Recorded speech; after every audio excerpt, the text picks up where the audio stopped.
Hello guys, demand and supply की इस series में एक बार फिर से आपका स्वागत है।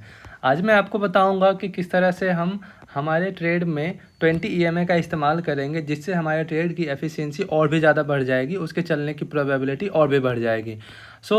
इसके लिए हम 20 ईएमए का इस्तेमाल करेंगे। एज ऑलवेज, जो ऐसा कि मैं आपको पहले भी बताता आ रहा हूँ, मैं इंट्राडे लेवल्स नाम से इंडिकेटर का इस्तेमाल करूँगा, क्योंकि मुझे इसमें सारी चीज़ जो मुझे चाहिए सारे मिल जाएंगी। यहाँ पर आपको 200, 50, 20 और अपने अकॉर्डिंगली आप कुछ भी यहाँ पे आप ईएमए डाल सकते हो। ओके, सो मैं यहाँ पे सिर्फ 20 ईएमए ले रहा हूँ, क्योंकि आज मैं आपको 20 ईएमए के बारे में बताऊँगा। बाकी सारे ईएमए को मैं यहाँ पे अनचेक कर रहा हूँ फ़िलहाल के लिए। आप भी इस इंडिकेटर का इस्तेमाल करिए, आपको इंट्राडे में भी ये काम आएगा, और वैसे स्विंग पर्पस से जो भी आप डिमांड सप्लाई जो भी मैं आपको बताता हूँ उसके लिए भी ये इंडिकेटर आपको काम आएगा। ओके, सो मैं यहाँ पे 20 ईएमए को चेक कर दिया हूँ। तो 20 ईएमए की लाइन हमारे स्क्रीन पे यहाँ पे आ चुकी है, ग्रीन लाइन जो आप देख पा रहे हो। ओके, सो मैं यहाँ पे मंथली का चार्ट ओपन करके रखा हूँ, पीवीआर का चार्ट है ये।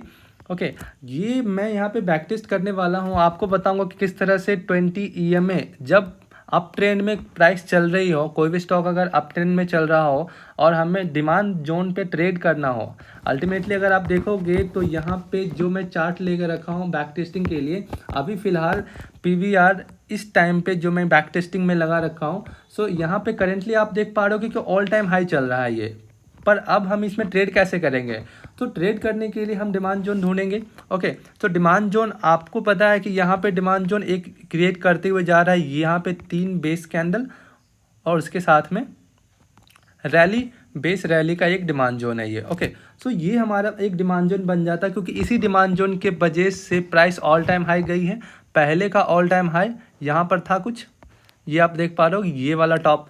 तो यहाँ पे पहले का ऑल टाइम हाई था, बस इसको भी ब्रीच कर दिया, इस डिमांड जोन के वजह से ये भी ब्रीच हो गया। ओके, सो इस डिमांड जोन को हम ट्रेड करेंगे, बट इस डिमांड जोन को ट्रेड करने के साथ साथ में हम और भी किन बातों का ध्यान रखेंगे, उसके लिए सबसे इम्पॉर्टेंट बात होती है कि क्या यहाँ पे हमारे एरिया के पास 20 ईएमए का सपोर्ट है।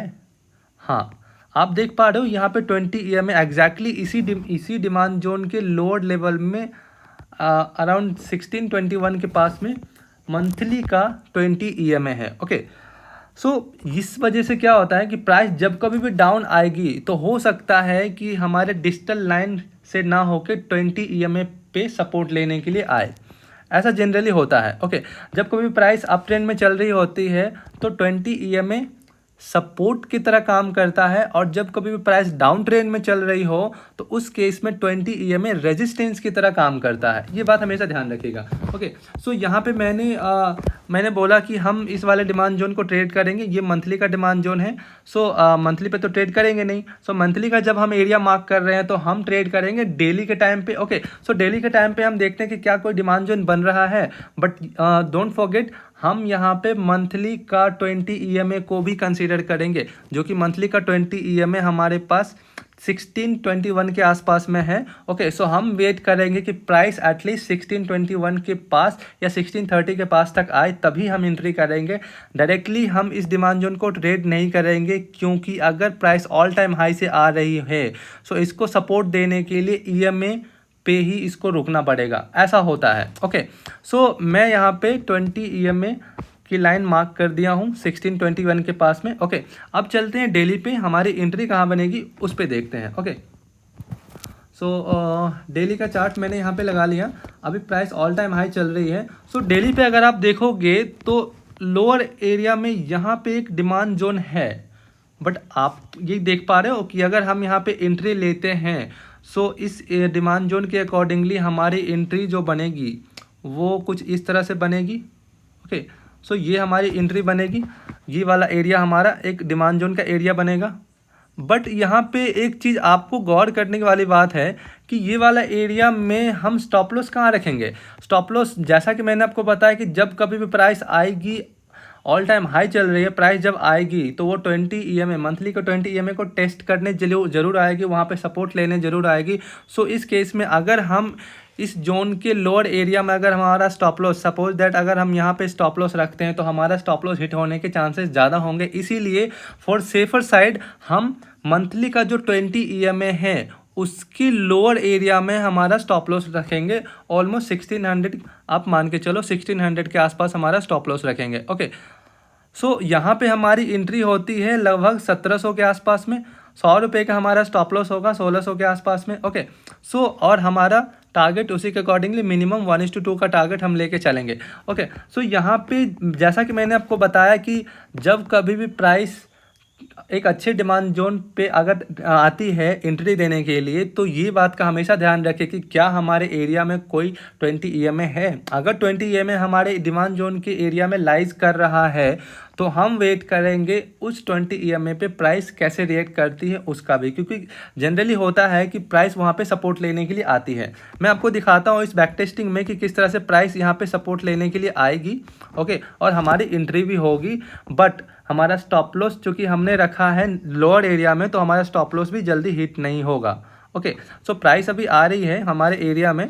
ओके, मैंने जो एरिया यहाँ पे डिसाइड किया है उस एरिया में देखिए हमारा एंट्री हो चुका है। ओके, यहाँ पे आप देख पा रहे हो एंट्री हमने एंट्री ये वाला जो हमने एरिया मार्क किया था डिमांड जोन का, इस एरिया में आई प्राइस। लेकिन मैंने आपको जो बताया कि मंथली का 20 EMA को टेस्ट करने के लिए प्राइस ज़रूर आएगी। एग्जैक्टली देखिए प्राइस मंथली के 20 EMA को टेस्ट करने के लिए आई इस पॉइंट पे। ओके, सो ये चीज़ होता है जब कभी प्राइस हमने मंथली का डिमांड जोन मार्क किया था, तो मंथली का 20 EMA जो भी हमारा एरिया जोन मार्किंग जो भी होगा उस एरिया में हम देखेंगे कि हमारे जोन में कोई EMA है क्या। अगर EMA है तो हम उसका सपोर्ट ज़रूर लेंगे हमारे डिमांड जोन के साथ साथ में। ओके, इससे क्या होगा कि हमारे डिमांड जोन के चलने की प्रोबेबिलिटी बढ़ जाती है। अब हमारी एंट्री हो चुकी है 1700 पे, हमारा टारगेट इसके अगेंस्ट में 1900 तक का हमारा टारगेट होगा। ओके, सो हम अभी वेट कर रहे हैं कि 1900 तक प्राइस जाए और हमारा टारगेट दे। ओके, तो इस तरह से मैंने आपको बताया कि जब कभी भी प्राइस आती है,